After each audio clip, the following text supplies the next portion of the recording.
I want to pick up where Emily left off. The House Speaker hoping for a vote on the floor this week. Do you see that as a realistic possibility, especially with the issues on the Republican side of the aisle? Chip Roy, one of the congresspeople she mentioned, with some very strong words against this bill and just voting present.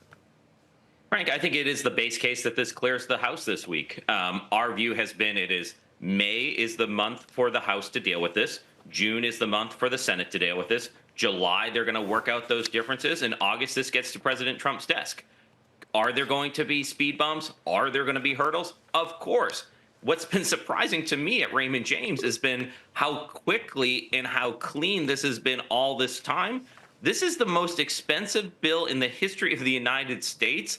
And so for it to have a couple of speed bumps, for it to have a couple of moments of doubt, most bills, in my opinion, usually die about 3 times before they go into law. But, for the most part, this is about a choice between, do you allow for these kind of permanent extension of the Trump tax cuts, or do you allow for the largest increase in taxes in the history of the United States? For most Republicans, that's not much of a choice. They are going to find a way to get to yes. All right. I want to get to the other big news over the weekend. The Moody's downgraded the U.S. credit rating. In all fairness, it follows Fitch and Standard & Poor's. They'd already done it before, several years before. Why do you think we're seeing such a big reaction? It looks like that's the main catalyst for the sharp rise in yields in the bond market.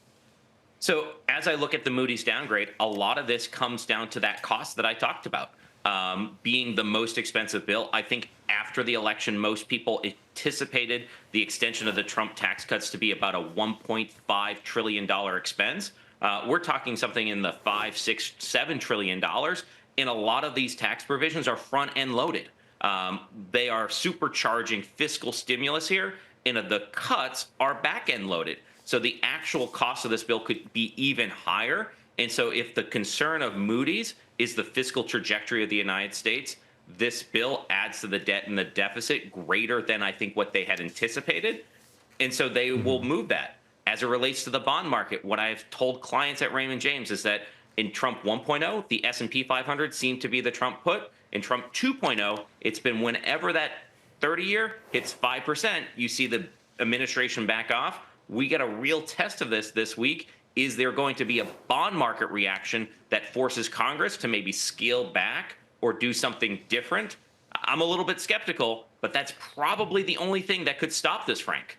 All right, by the way, we're just showing the audience that Moody's moved to AA1. That's the second from the top level, equal with Standard & Poor's and Fitch at AA+. So just for clarity, all three of these things are the same thing. It's just one step below the top level. I want to go back to what you're talking about with the 30-year yield back above 5% and the Trump put. We saw the moves in the bond market influence trade policy with the president. I think the Treasury Secretary admitted when bond yields spiked, that led to the administration responding. How do you think it impacts trade policy this time around? We heard from Secretary Bessent yesterday saying that some countries that the administration doesn't feel are negotiating in good faith, they're going to see their tariff level go back to that April 2nd level. Yeah, I think that they are going to do everything they can to keep the baseline about that 10%, Frank. I do think that there's going to be a lot of pressure to get these MOUs. To me, when I look at the administration, their number one goal is at the end of this 90 days to say we have X number of countries.